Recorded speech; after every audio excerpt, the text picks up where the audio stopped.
नमस्कार, मैं हूं आपके साथ श्वेता झा। शाम के 7 बज चुके हैं और 7 गुड न्यूज के साथ हम हाजिर हैं। हम आपको आज की 7 गुड न्यूज के बारे में बताएंगे। सबसे पहले बात आज की सबसे बड़ी गुड न्यूज की। देश को जल्द ही बुलेट ट्रेन की सौगात मिलने जा रही है। बुलेट ट्रेन परियोजना पूरे रफ्तार से आगे बढ़ रही है और सब कुछ सामान्य समय के अनुसार चल रहा है। तो अगले साल तक बुलेट ट्रेन के पहले चरण का ट्रायल शुरू हो जाएगा। ऐसे में हमारी आज की जो पहली गुड न्यूज है वो है देश में बुलेट ट्रेन प्रोजेक्ट की रॉकेट रफ्तार। जी हां, आपको हम बता दें कि बुलेट ट्रेन परियोजना के पहले चरण में सूरत स्टेशन बनकर तैयार हो चुका है। प्रधानमंत्री मोदी भी सूरत स्टेशन पर परियोजना की समीक्षा के लिए पहुंचे और वहां काम कर रहे इंजीनियर्स का हौसला बढ़ाया।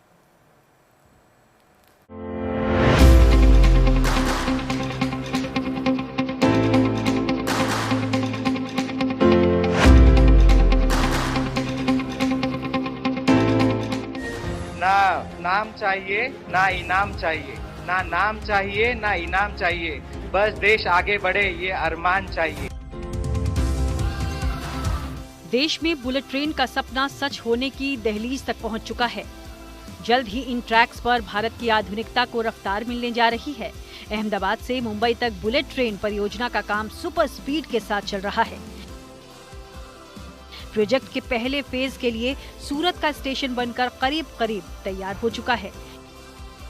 इस महत्वाकांक्षी प्रोजेक्ट के कामकाज की समीक्षा करने के लिए प्रधानमंत्री मोदी भी शनिवार को सूरत स्टेशन पर पहुंचे और यहां पर उन्होंने प्रोजेक्ट से जुड़े इंजीनियर से बात की।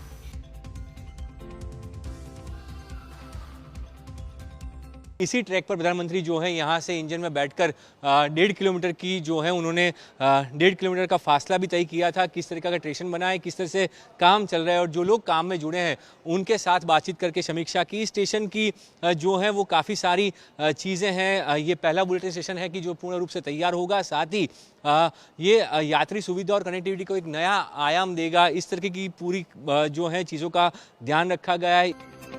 पीएम मोदी ने विशेष इंजन में बैठकर ट्रैक पर 1.5 किलोमीटर का सफर कर बुलेट ट्रेन प्रोजेक्ट के बारे में जानकारी हासिल की।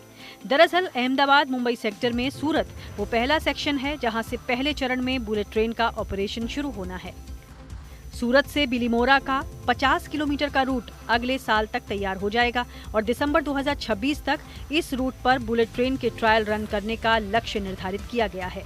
साल 2027 के आखिर तक अहमदाबाद से सूरत तक बुलेट ट्रेन दौड़ने लगेगी और साल 2029 तक अहमदाबाद मुंबई तक पूरे सेक्टर पर बुलेट ट्रेन रफ्तार पकड़ लेगी।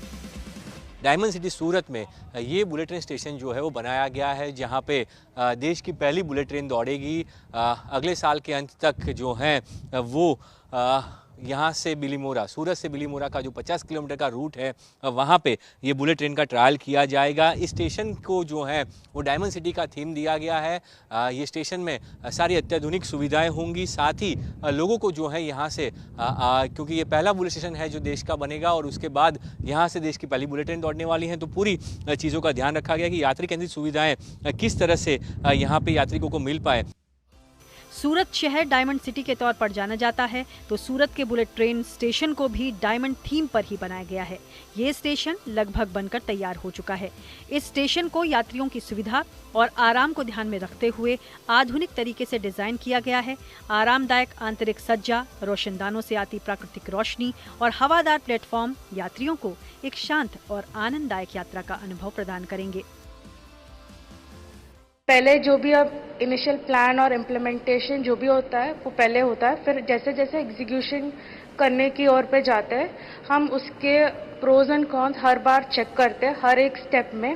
और अगर हमसे ये नहीं हो रहा है तो क्यों नहीं हो रहा है, पहले सोल्यूशन निकालने की कोशिश करते हैं। अगर तब भी नहीं हुआ तो कौन सा ऑल्टरनेट सोल्यूशन उसके लिए देख सकते, वो करके हम हर एक स्टेप में आगे बढ़ते जाते हैं। सर, ये जो आपके अनुभव है अगर वो रिकॉर्डेड होंगे, एक ब्लू बुक की तरह तैयार होते हैं, तो देश में हम बहुत बड़ी मात्रा में बुलेट ट्रेन की दिशा में जाने वाले हैं। अब हम नहीं चाहेंगे हर लोग नया प्रयोग करें। यहां से जो सीखा हुआ है वो वहां रिप्लिका होना चाहिए।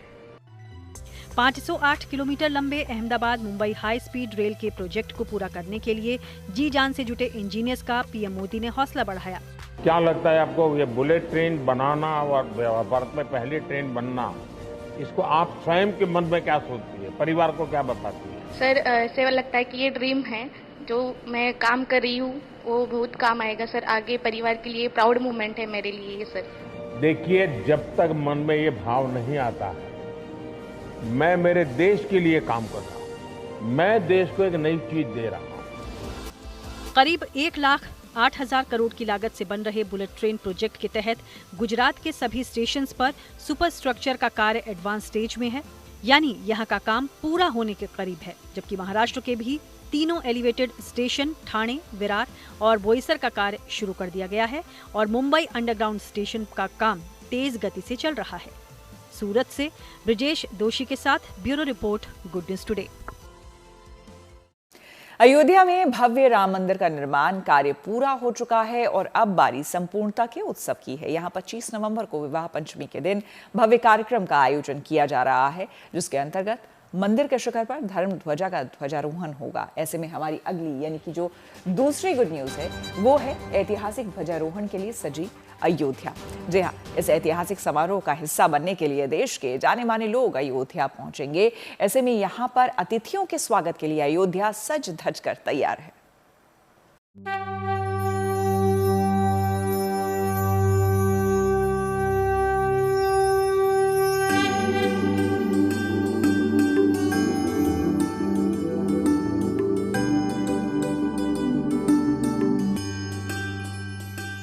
कण-कण और रोम-रोम में बसे श्री राम की पावन नगरी अयोध्या एक बार फिर तैयार हो रही है, सज रही है, संवर रही है। चारों ओर उत्साह का माहौल है। श्री राम मंदिर परिसर के ओज में और निखार आ रहा है। वजह है वो शुभ घड़ी जो विशेष है और उसे आने में अब सिर्फ 8 दिन शेष है।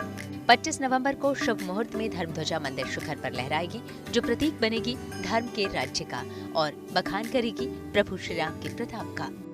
धर्मध्वजा समारोह को लेकर राम भक्तों में जबरदस्त उत्साह है। हर कोई इस पावन घड़ी में शामिल होना चाहता है। अभी से भक्त दर्शन के लिए पहुंचने लगे हैं। अयोध्या में ध्वजारोहण की भव्य तैयारी है। 25 नवंबर को वो तारीख है। आज से 8 दिन बचे हैं कुल और उस दिन जो है ध्वजारोहण होगा और इसी जगह पे जो राम जन्मभूमि है वहां पे शिखर पे जो है ध्वजा फैलाई जा रही है और उसको लेकर रूपरेखा तैयार कर ली गई है। यहाँ पे प्रधानमंत्री नरेंद्र मोदी आने का आगमन हो चुका है और यहाँ पे श्रद्धालु, उनसे हम सीधा बात करेंगे कि उनको कैसी खुशी, आपको कैसी खुशी, आप कहाँ से आ रहे हैं? हम हल्द्वानी से आ रहे हैं और बहुत भव्य मंदिर बनाया है श्री राम मंदिर और दर्शकों से निवेदन है सभी लोग आए यहाँ पे। 25 नवंबर को शिखर ध्वजारोहण है यहाँ पे। हालांकि व्यवस्था को बनाए रखने के चलते सीमित श्रद्धालुओं की उपस्थिति में ये समारोह होगा। इसी के उपलक्ष्य में माननीय मुख्यमंत्री जी का भी कार्यक्रम प्रस्तावित है ताकि इसका मेन कार्यक्रम से पहले वो यहाँ पर कार्यक्रमों की तैयारी देखे, उसका जायजा ले और जो जानकारी प्राप्त हुई उसके अनुसार माननीय मुख्यमंत्री जी यहाँ आएंगे और सभी कार्यक्रमों स्थलों का निरीक्षण करेंगे और अधिकारियों के साथ, ट्रस्ट के साथ बैठक करेंगे। श्री राम मंदिर में रामलला के दर्शन ध्वजारोहण के अगले दिन यानी 26 नवंबर से फिर से शुरू होंगे, लेकिन 25 नवंबर को अयोध्या नगरी में माहौल सीताराममय ही रहेगा, क्योंकि 25 नवंबर को विवाह पंचमी पर श्री राम और माता जानकी के विवाह का दिव्य उत्सव भी मनाया जाएगा। इस अवसर पर विवाह पंचमी की शोभा यात्रा विशेष आकर्षण का केंद्र होगी। इस दिन रामनगरी में लगभग 15 मंदिरों से भव्य राम बारातें निकलेंगी। आयोजन की व्यवस्था को देखते हुए मंदिरों से शाम 4 बजे के बाद बारात निकालने का अनुरोध किया गया है। अयोध्या राम मंदिर में पीएम मोदी और मोहन भागवत वैदिक मंत्रोच्चार के बीच ध्वजारोहण करेंगे। इस दौरान शंख ध्वनि, दीप सज्जा और कड़ी सुरक्षा के बीच भव्य समारोह होगा। सुबह 8 बजे से दोपहर 2 बजे तक होगा समारोह। पीएम मोदी पहली बार मंदिर के शिखर पर फहराएंगे ध्वज। इस मौके पर राज्यपाल आनंदीबेन और सीएम योगी भी मौजूद रहेंगे। ध्वजारोहण के बाद 3 घंटे तक अतिथि रामलला के दर्शन करेंगे। भक्ति के सरोवर में गोते लगा रहे रामनगरी को बेसब्री से 25 नवंबर का इंतजार है। समारोह को भव्य, दिव्य और सुरक्षित बनाने की तैयारी पूरी कर ली गई है। अयोध्या से मयंक शुक्ला के साथ bureau report, good news today. दक्षिण भारत के सबसे बड़े तीर्थ स्थलों में से एक सबरीमला मंदिर भक्तों के लिए खुल गया है। रविवार को मंदिर को वार्षिक मंडला मकर विलक्कू तीर्थ यात्रा के लिए खोला गया है, जिसके बाद यहाँ पर श्रद्धालुओं का तांता लगा हुआ है। ऐसे में हमारी अगली यानी कि जो तीसरी गुड न्यूज है वो है तीर्थ के लिए खुला सबरीमला मंदिर उमड़ा जन सैलाब। रविवार को केरल के पथानामथिट्टा जिले में स्थित सबरीमला की पवित्र पहाड़ियां एक बार फिर से भक्ति से सराबोर हो उठी। यहाँ भगवान अयप्पा के दर्शन और आशीर्वाद के लिए श्रद्धालुओं का सैलाब उमड़ पड़ा। यहाँ पर अगले 2 महीनों तक पूरे देश से लाखों श्रद्धालुओं के पहुंचने का अनुमान है, जिसके लिए प्रशासन ने सुविधा और सुरक्षा का पुख्ता इंतजाम किया है।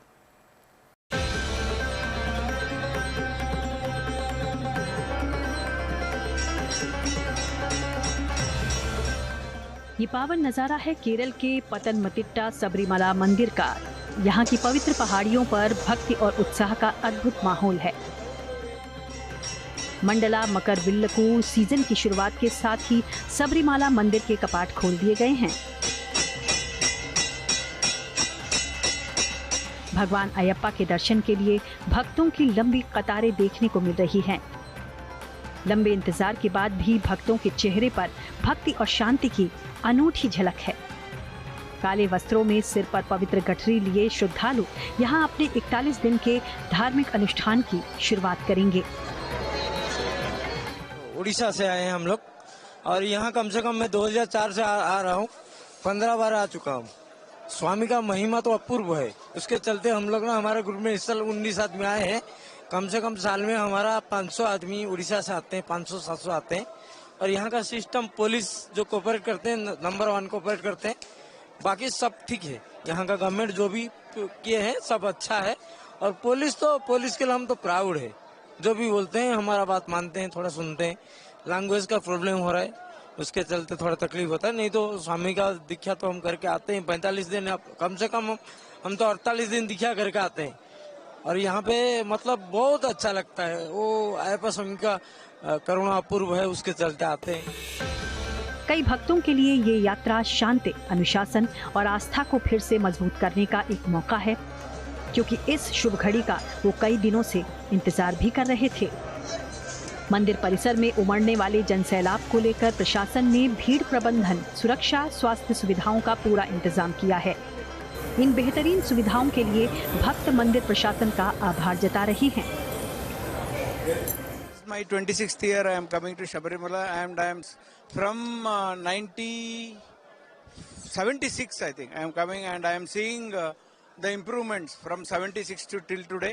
It is a lot of improvement and security wise it is much more it is very good now and arrangements for bhaktas and on the way we are getting that water, hot waters and berries. All are excellent and the queue system is also very good.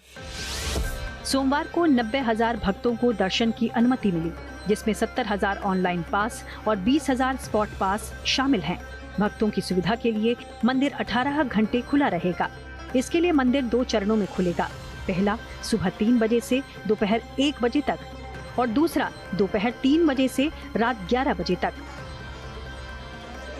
भगवान अयप्पा से आशीर्वाद की मनोकामना के लिए आए भक्तों के लिए ये खास मौका है और यहाँ की तस्वीरें भगवान और भक्त के बीच के अटूट रिश्ते की पहचान बनी है।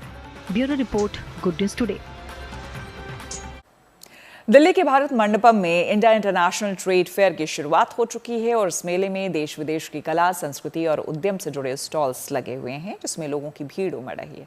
ऐसे में हमारी अगली यानी कि जो चौथी गुड न्यूज है वो है भारत मंडपम में भारतीय शिल्प और उद्यम का संगम। इंडिया इंटरनेशनल ट्रेड फेयर में अलग अलग रंग बिखरे हुए हैं। सभी स्टॉल्स की अपनी पहचान है, जहां भारतीय कारीगरों के हैंडीक्राफ्ट्स के बेहतरीन प्रोडक्ट्स भी मिल रहे हैं, तो वहीं अपने यूनिक प्रोडक्ट्स के साथ युवा एंटरप्रेन्योर्स भी भारतीय संस्कृति और खान पान को प्रभावी रूप से प्रस्तुत कर रहे हैं। देखिए इस ट्रेड फेयर के कुछ खास रंग। युवा भारत की तरफ बड़ी तेजी से आगे बढ़ रहे हैं और हमारी खादी भी उसका प्रतीक बन गई। युवा एक हमारे साथ है भी, देखिए जिनको आप लेकर आए हैं, जिनका हनी जो है वो विदेशों में जाता है। और देखिए हम हनी, सर एक बड़ी इंटरेस्टिंग बात इस हनी की है कि हम लोग हनी, कुछ एक मिसकंसेप्शंस है उसको लेकर, किसी सीजन में खाना है, किसी में नहीं खाना, लेकिन ये सीजन के हिसाब से और दिल्ली के एयर क्वालिटी के हिसाब से हनी लेकर आए हैं।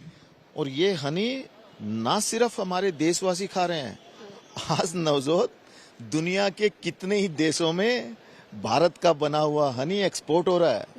और आप यहाँ की हमारी पैकेजिंग, ब्रांडिंग, हमारी मार्केटिंग का लेवल देख सकते हैं कि माननीय प्रधानमंत्री जी के नेतृत्व में उनकी नए भारत की नई खादी किस तरह से अपना अद्भुत कमाल कर रही है। एक बार जरा मैं सर से भी बात कर लूं, दिल्ली का AQI बहुत बड़ा हुआ है, ग्रैब 3 लागू है, तो ये AQI वाला हनी है कोई आपके पास जिससे हमारी सेहत ठीक हो सके, इम्यून सिस्टम अच्छा हो सके? देखिए मैडम, AQI से सबसे ज्यादा इफेक्ट हमारे लंग्स पे और रेस्पिरेटरी प्रॉब्लम्स पे पड़ता है। इससे हमें कफ, कोल्ड, कंजेशन की प्रॉब्लम रहती है। तो उसके हिसाब से जो यूकेलिप्टस हनी है वो सबसे ज्यादा बेनिफिशियल होता है हमारे कफ, कोल्ड और कंजेशन को रिलीज करने के लिए। दिल्ली वालों के लिए स्पेशल लाए? हाँ, वो हनी मैम कफ, कोल्ड, कंजेशन के लिए, यानी कि दिल्ली वालों के लिए। दिखा दीजिए हमें वो कौन सा है दिल्ली वालों के लिए। सर ये तो बहुत ही अद्भुत चीज हो गई ना। और चलिए अब बात करते हैं घाटी के बदलते नज़ारों की। यहाँ पर शांति के बीच खेलों को भी बढ़ावा देने की शानदार कोशिश जारी है। इसी के तहत श्रीनगर की खूबसूरत पखरीबल झील में रोइंग चैंपियनशिप का आयोजन किया गया, जिसमें युवाओं ने बढ़ चढ़कर हिस्सा लिया। ऐसे में हमारी अगली यानी कि जो 5वीं गुड न्यूज़ है वो है कश्मीर में युवाओं को वाटर स्पोर्ट्स से जोड़ने की पहल। नौकायन दुनिया के सबसे पुरानी और सबसे अनुशासित खेल परंपरा में से एक रही है और ये कश्मीरी युवाओं के बीच लगातार लोकप्रिय हो रहा है।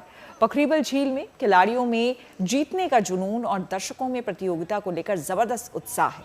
इस प्रतियोगिता ने एक बार फिर से दिखाया है कि श्रीनगर सिर्फ खूबसूरती के लिए नहीं बल्कि स्पोर्ट्स के लिए भी बेहतरीन जगह है। इस प्रतियोगिता में शामिल युवाओं को नेशनल लेवल के कंपटीशन का बेहतरीन मौका मिलता है। वादी में ठंड के बीच खिलाड़ियों का उत्साह बढ़ाने बड़ी संख्या में दर्शक यहां पहुंचे। इस तरह के आयोजनों को लगातार बढ़ावा देने की कोशिश की जा रही है।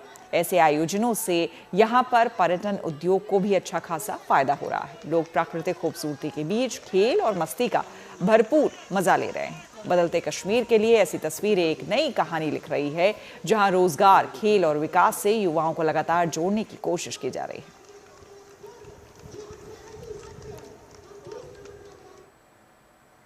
और अब बात एक शूटर की जिसने इंटरनेशनल शूटिंग चैंपियनशिप में गोल्ड मेडल जीतकर इतिहास रच दिया है। हरियाणा के करनाल के रहने वाले युवा शूटर सम्राट राणा हाल ही में इजिप्ट के काहिरा में आयोजित वर्ल्ड शूटिंग चैंपियनशिप में 2 गोल्ड समेत 3 पदक जीतकर वापस लौटे, तो करनाल में उनका भव्य स्वागत किया गया। हमारी अगली यानी कि जो 6ठी गुड न्यूज है वो इसी से जुड़ी है। निशानेबाजी के सम्राट का करनाल में स्वागत। जी हाँ, आपको बता दें कि युवा भारतीय निशानेबाज सम्राट राणा ने ISSF विश्व चैंपियनशिप में पुरुषों की 10 मीटर एयर पिस्टल स्पर्धा में शानदार प्रदर्शन करते हुए इतिहास रच दिया। सम्राट ने इस इवेंट में स्वर्ण पदक हासिल करके विश्व चैंपियन का खिताब हासिल किया है। सम्राट ने व्यक्तिगत के अलावा टीम और मिक्स टीम में भी पदक हासिल किया। इस शानदार सफलता के बाद रविवार को जब सम्राट अपने गृहनगर करनाल पहुंचे तो वहां उनका जोरदार स्वागत हुआ। ढोल नगाड़ों के साथ पहुंचे प्रशंसकों ने सम्राट को फूल मालाओं से लाद दिया। सम्राट का अलग लक्ष्य अब अगले महीने दोहा में होने वाली शूटिंग चैंपियनशिप में गोल्ड हासिल करना है।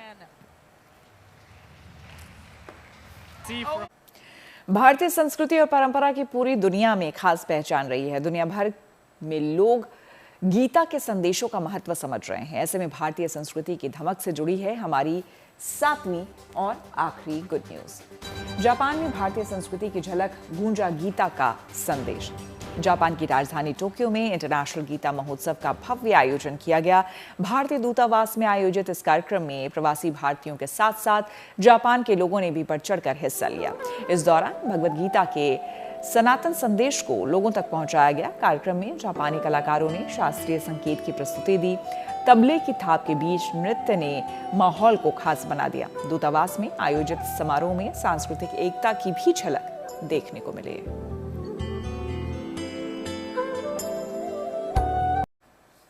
इसी के साथ 7 बजे 7 गुड न्यूज में मेरे यानी श्वेता झा के साथ फिलहाल इतना ही। देश दुनिया के तमाम पॉजिटिव खबरों के लिए देखते रहिए गुड न्यूज टुडे।